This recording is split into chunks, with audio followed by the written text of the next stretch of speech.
I mean, we're definitely not in a court of law today. Half this shit wouldn't come in if we were. I mean, good God. You know? I want to talk about something one of my colleagues, Mr. Nell, said from Texas. He sits on this new January 6th subcommittee, which I also happen to sit on. And he said the same thing in the subcommittee the other week, that it wasn't President Trump that inspired January 6th, right? It wasn't him. He said in the subcommittee that it was actually Ray Epps. Ray Epps, he was the one who told people to break the law and the windows and the doors and to beat police officers and hang Mike Pence and try to break into the floor of the House and wiping feces on the walls. It was all this guy, Ray Epps, right? So who is Ray Epps? Why is he so powerful? So, I mean, I just did a quick Google search of Ray Epps, and his Wikipedia page says the powerful Ray Epps is a wedding planner to the Oath Keepers. This is the wedding planner? That's the mastermind of January. You went from Donald Trump. It wasn't Donald. Who are we going to blame? Who could it be? How about the wedding planner to the Oath Keepers? I mean, it's just pathetic. But, my colleagues love the past, Mr. Smith. Love the past. That's why you're here before Pam Bondi. Okay? We haven't had the Attorney General here. We didn't have her last year.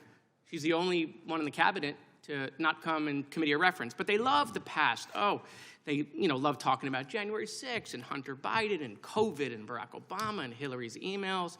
They love the past. These people love the past so much they're still reenacting the Civil War. Okay? Love the past. Right now. But they hate talking about the present.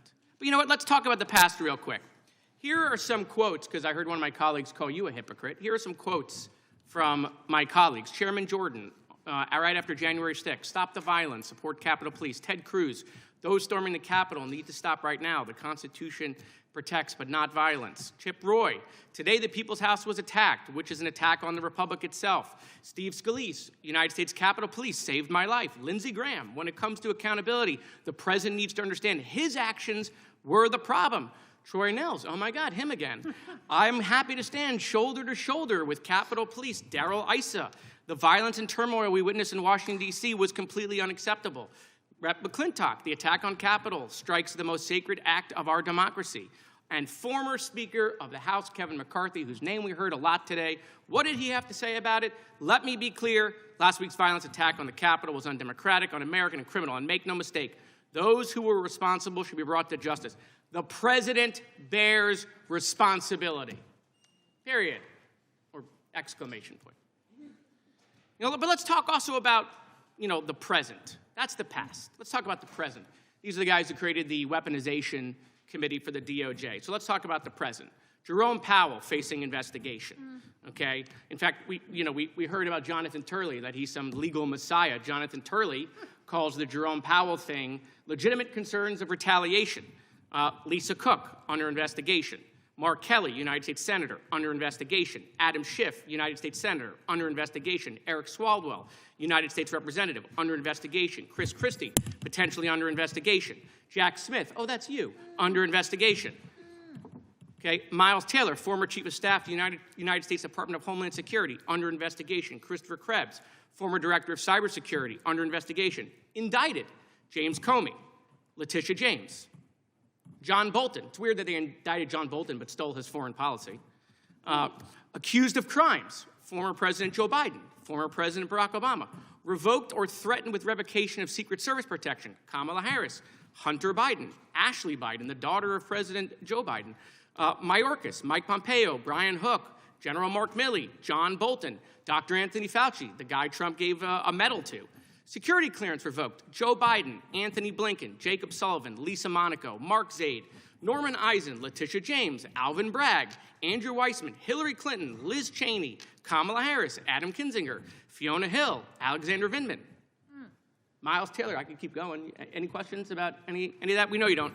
But will the gentleman yield for a question? I will, please. Because you have a way of synthesizing that nobody else does, Mr. Moskowitz. Listening to our colleagues today, I wonder if they actually believe any of this would have happened had Donald Trump simply accepted the results of the election.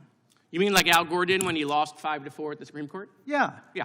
Would any of this, would the violence have happened? Would the fake counterfeit slates have happened? No, the threats against Vice President Pence? No, none of it would have happened. And Leanne Panetta would still have a security clearance. So would John Brennan. So would Michael Morrell, Michael Vickers. I can't get them all in, Mr. Chairman. I can't get them. I have like 4 more pages of the weaponization of the Department Time of the gentleman from Florida has expired. Wait just a second. We have one more thing to share. We want to say a heartfelt thank you for watching and supporting PBS News. Without you, we simply wouldn't be able to provide the news and the information that you trust. So thank you from everybody here at PBS News. Support journalism you trust. Support PBS News. Donate now, or even better, start a monthly contribution today.